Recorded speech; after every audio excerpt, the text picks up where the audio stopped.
Salut tout le monde, comment allez-vous? Moi en tout cas ça va bien, donc c'est après la première vidéo que vous avez peut-être déjà vue. C'est vrai que j'étais moins dynamique et tout ça parce que j'étais KO. Je vais pas vous mentir, après le spot ça, j'étais un peu en manque d'énergie et du coup je pense que ça se ressentait quand même pas mal. Mais voilà, je préférais vous la faire. J'étais quand même voilà assez apte en tout cas quand même à parler et tout ça. Bon, là je pense que cette vidéo sera plus dynamique, donc aujourd'hui là on se retrouve quand même pour la suite. Là on va attaquer les choses sérieuses sur le code tout simplement de notre site internet, du codage. Donc ça va être une vidéo très très courte, hein. Vraiment je vais pas vous mentir là-dessus, ça va être assez court par rapport aux autres qu'on va faire, mais comme ça vous avez déjà un petit prêt. J'arrive pas à trouver le mot encore une fois.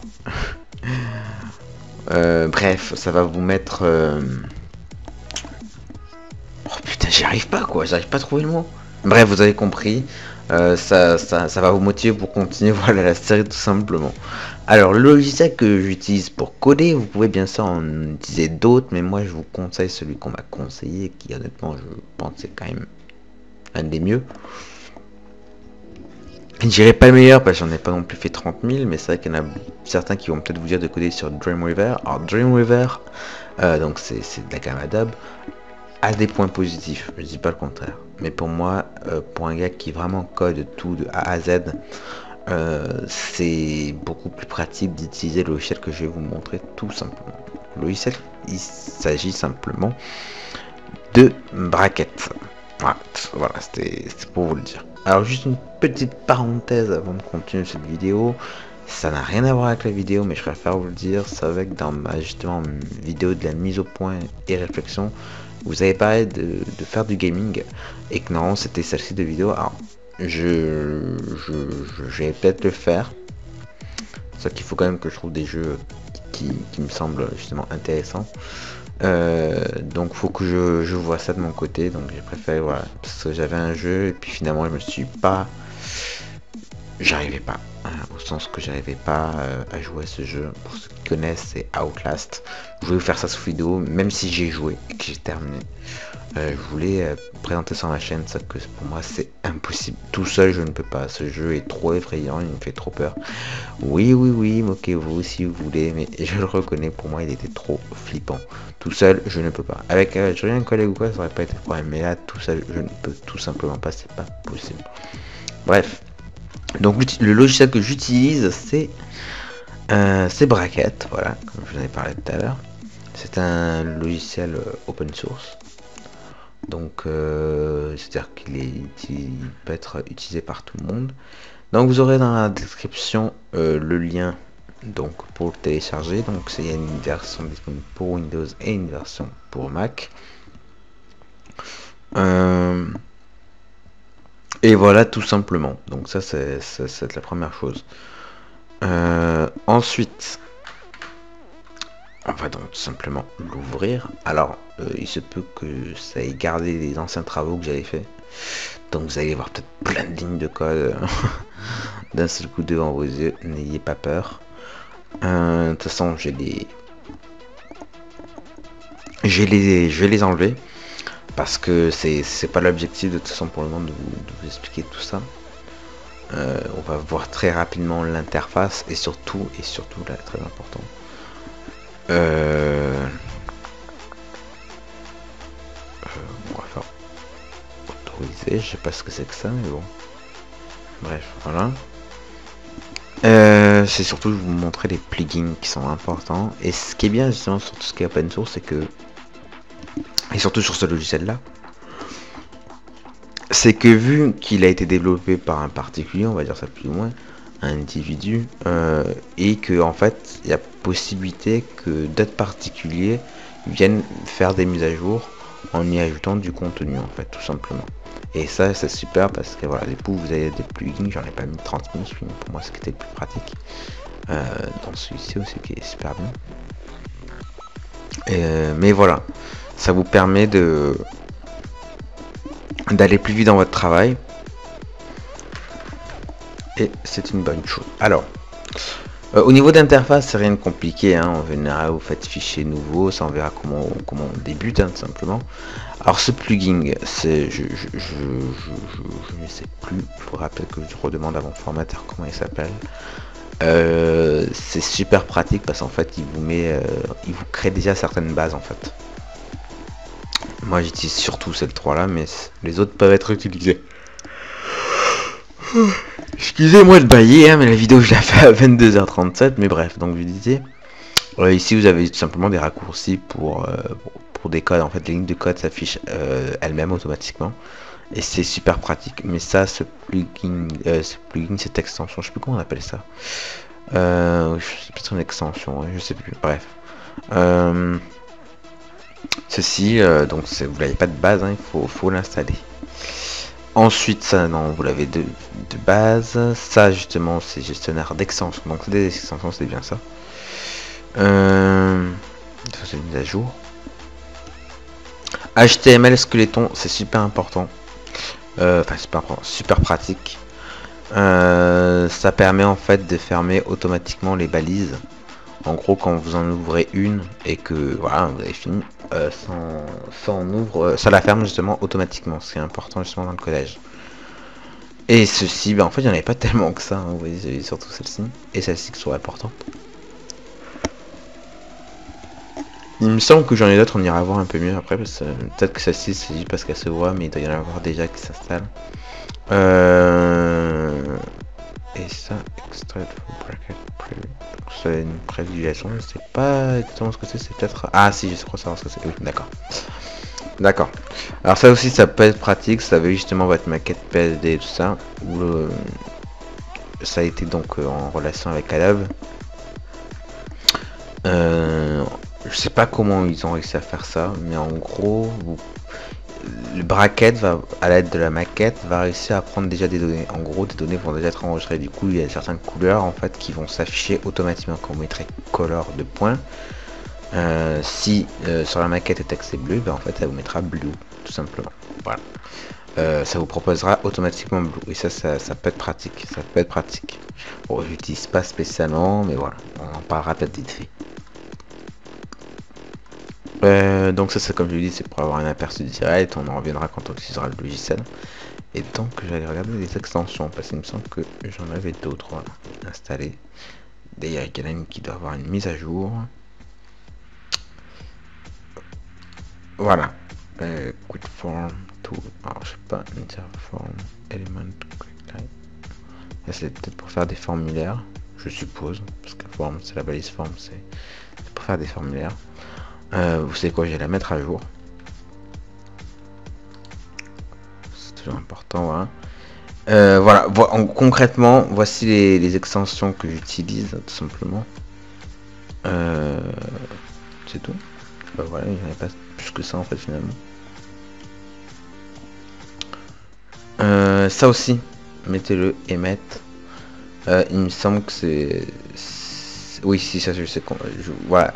Concrètement, voilà voilà, c'est les extensions que vous allez devoir prendre. C'est Quick Form Tool, que voilà, on viendra à l'utiliser. Et mettre, c'est obligatoire. Ça, il me semble que c'est installé de base. Mais si vous l'avez pas, je vous conseille, c'est ce que vous allez faire, hein, présentation, donc pas que s'y mettre là, mais c'est le truc en rapport avec Adobe, hein, par rapport à la maquette, et HTML Skeleton. Voilà. Ça c'est vraiment pour moi les plus importants. Après au niveau des thèmes, je sais pas ce que je veux dire par thème. Peut-être le thème. Ouais, si je pense avoir les thèmes de bracket tout simplement parce que vous pouvez bien sûr changer tout ça. Donc ça on le verra peut-être si on vient utiliser, mais bon ça c'est vraiment vous de votre côté peut-être même qui devrait peut-être regarder. Voilà. Ça c'est la chose, donc c'est très facile à installer aussi. En français bien sûr. Donc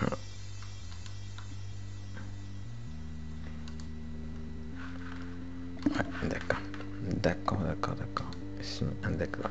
Donc voilà à quoi pourrait ressembler tout simplement du codage. C'est du codage que je vais vous montrer en HTML tout simplement, et en CSS c'est par exemple ça c'est du CSS tout simplement.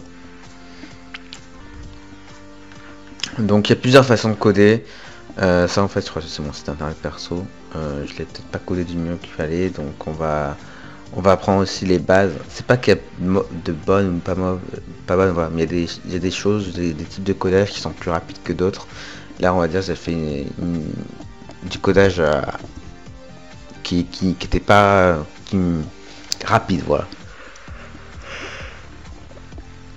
Donc c'est vrai que j'aurais pu le faire beaucoup plus rapidement. Bref, c'est pas la question encore une fois, ça vous le verrez tout simplement par vous-même. Donc voilà, donc ça c'était bracket, c'est important que vous l'ayez. Ensuite, on va aller vite fait très rapidement sur Photoshop parce que il faut en fait que vous enregistrez vos images pour le web, tout simplement.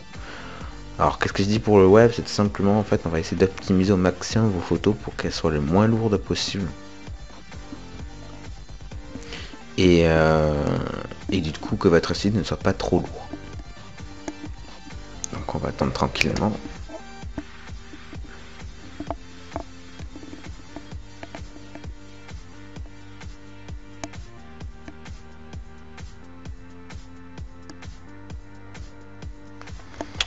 Voilà.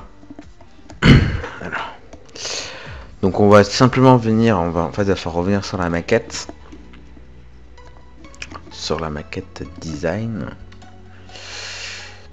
Donc c'est où c'est test PSD. Et voilà. Alors là, je vais pas le faire pour tout. Hein. J'ai juste pour vous montrer pour peut-être quelques images. Quoique j'ai regardé ça énormément d'images parce que ça n'a peut-être pas tellement que ça. Je vais peut-être le faire moi-même. On va regarder ça. 1, 2, 3, 4, 5, 6, 7, 8, 9, 10, 11, 12, 13 et 14. Bon, concrètement, je vais faire jusqu'à là. Le reste, c'est toujours pareil, quoi. C'est pas compliqué en soi. Donc, ce qu'il faut faire, c'est prendre toutes les images en fait. Il y a plusieurs techniques, encore une fois, on m'a appris plusieurs techniques. Moi, je vais prendre celle qui pour moi est la plus simple, la plus rapide. Donc, vous faites une sélection tout simplement de votre image. Vous pouvez zoomer bien sûr. Voilà. Donc, la sélection a été enlevée. Voilà. Mais là, bien sûr, l'embêtant, c'est que si on fait un copier-coller ou copier avec fusion, c'est que ça va tout prendre. Nous, on veut vraiment juste l'image en elle-même. Donc, ce qu'on va aller, on va se mettre sur le header et on va tout simplement, avec les yeux là, on va enlever tout ce qui nous intéresse pas. Voilà, nous, on veut juste ça. Donc, une fois que c'est fait, vous faites édition, copier avec la fusion, c'est important. Vous faites bien copier avec la fusion, vous faites CTRL-N, vous faites OK. En fait, ça va prendre automatiquement les dimensions que de la sélection, en fait, de la sélection. Et après, vous faites CTRL-V. Et du coup, enfin pour coller tout simplement, hein. Et du coup, vous avez votre image. Une fois ceci fait, vous faites le fichier, enregistrer. Il me semble. Attendez, je me trompe là. Non, c'est pas ça. Il n'est pas là, enregistré pour le web. Alors moi je sais qu'il y avait un raccourci, donc je le connais aussi par cœur.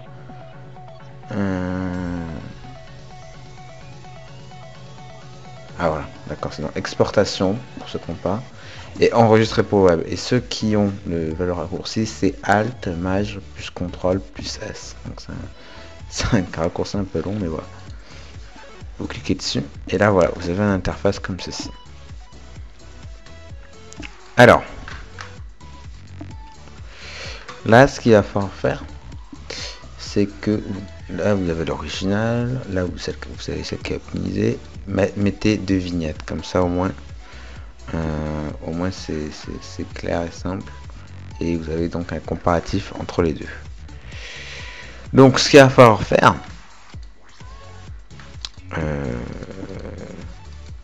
voilà, vous pensez à bien vous mettre sur, pas sur l'original, ouais, l'original c'est en haut, et cliquez ici, voilà. De toute façon, sinon vous avez ça, vous pouvez rien faire. Voilà. Ici, vous avez donc plusieurs options qui vous sont possibles, tout simplement. Donc là, je vais rester en format JPEG. Et vous pouvez bien sûr utiliser d'autres formats. Pour toute transparence, mais on en reviendra tout à l'heure, de toute façon, ça on verra. Je préfère, voilà, on va rester pour le moment sur le JPEG pour celle-ci. Et au niveau de la qualité, c'est à vous de choisir justement. Alors, minimum, on va rester sur du 30. Ça, c'est vraiment le minimum. Donc, on regarde s'il y a vraiment des gros changements. On va mettre quand même peut-être un peu plus, parce que là, c'est quand même un peu bas. 50, voilà. 50, je pense que c'est bon.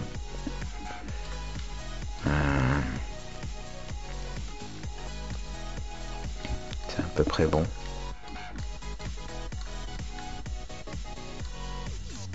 Ouais.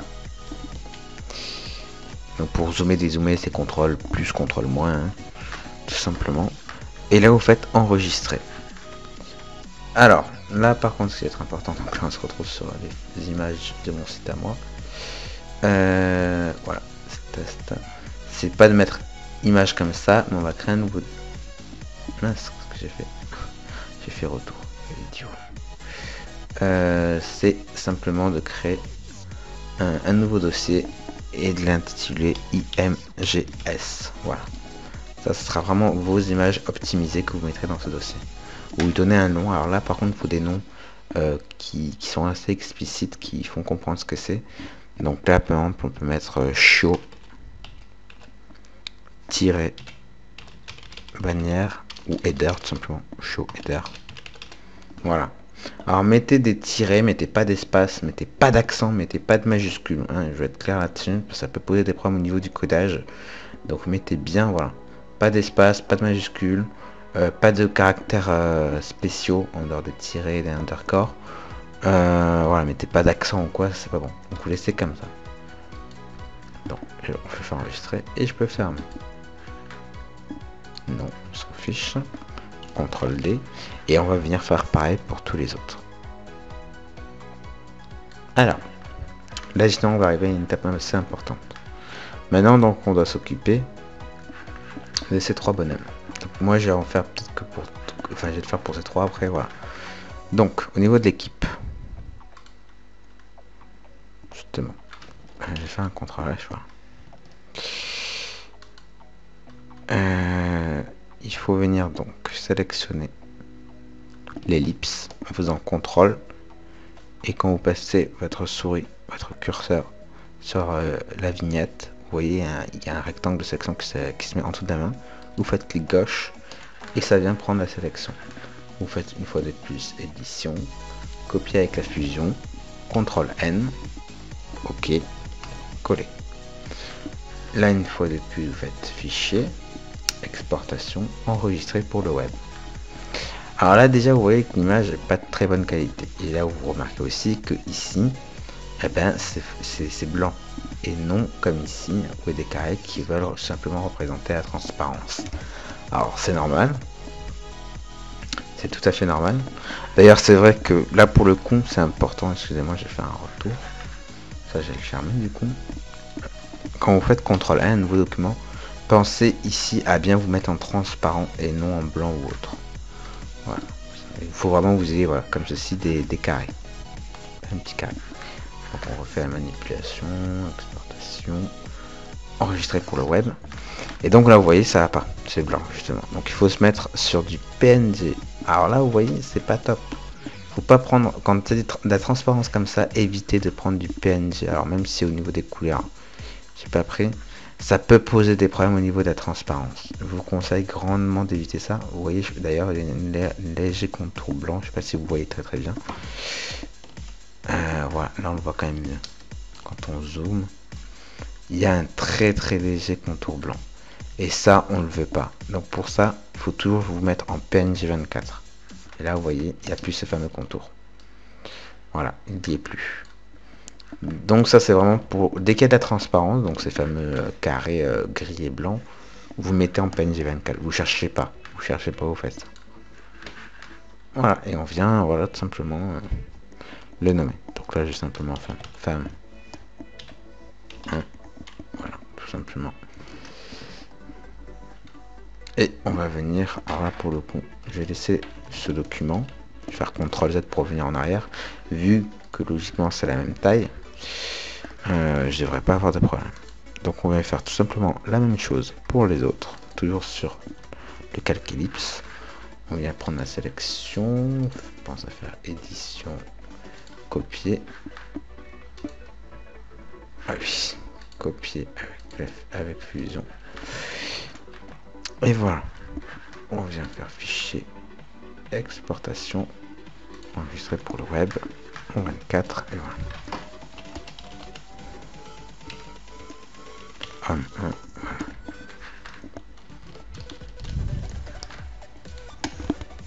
Voilà. Et ensuite, ici aussi, édition, copier avec fusion et coller. Fichier exportation, enregistrer pour le web, enregistrer femme 2. Voilà. Donc on a déjà fait ça. Moi bien sûr de mon côté je vais m'occuper de faire les autres, le reste. Hein. Vous de votre côté, je vous invite à faire de même. De toute façon là c'est très simple, hein. Il reste 8 images sans rectangle. Alors c'est vrai que j'ai quand même oublié de faire le logo. Excusez-moi. Là j'ai fait une bêtise, vous voyez. Donc je vais le faire avec vous quand même. Le logo. Le logo. Non, c'est pas ça. Voilà. On va faire pareil. On va venir faire la sélection ici. Faut que je réfléchisse un petit peu. Oui, on va faire ça. Édition. Copier avec la fusion. CTRL N. Voilà. Là, vous allez faire fichier. Exportation. Enregistrer pour le web. Donc encore une fois c'est de la transparent, donc oui, faire logo, et là on va bien préciser que c'est le logo du header, parce que il faudra s'occuper du logo bien sûr du footer qui n'a pas la même dimension, mais là c'est pareil, je vais le faire avec vous pour le coup, juste celui-là, pas le reste, mais celui-là, parce que c'est un peu particulier, vous allez comprendre, c'est une question de logique. Là vous voyez qu'il est sur un fond qui est juste gris. Je l'ai pas fait là-haut parce qu'il y avait un fond qui était plus ou moins dégradé. Mais là, vous allez comprendre ce que je veux dire. C'est que là, je vais simplement voilà, me placer ici. Je vais faire un zoom.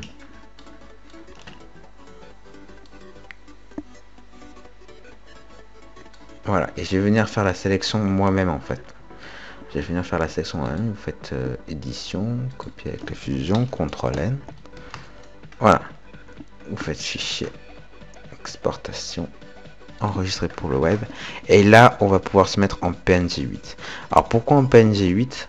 Bien sûr vous avez toujours le poids, donc vous voyez qu'on gagne beaucoup, mais là vous voyez qu'il y a peu de couleurs au final, donc si on en mettait moins, est-ce que voilà, vous voyez il n'y a pas de différence visuellement. Il n'y a pas de différence, hein. Donc on va essayer de rester le plus propre possible. Voilà, on va rester à 32 et ça nous fait voilà 1,044K. Donc c'est bien, c'est très léger, même si l'image est petite, vous allez me dire, mais voilà. Et vous voyez, on passe quand même de 42,9K à 1K. Donc c'est vraiment pas mal, ça peut valoir le coup. Donc vous pensez à faire enregistrer, et là on voit donc logo footer. Oula. Et voilà, tout simplement. Tout simplement. Donc d'ici bien sûr la prochaine vidéo, ben voilà, j'espère que vous aurez compris comment faire toutes ces photos. C'est pas compliqué en soi, donc je vous le dis, hein, c'est très facile. Si bien sûr vous avez des questions, n'hésitez pas à les poser dans l'espace commentaire. Et moi je vous dis à la prochaine, je vous remercie pour votre attention et je vous fais des gros bisous.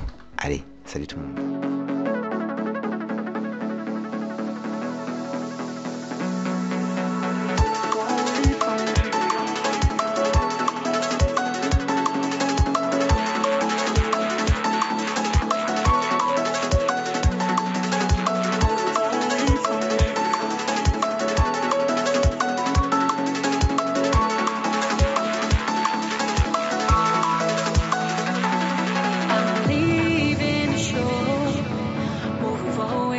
appear.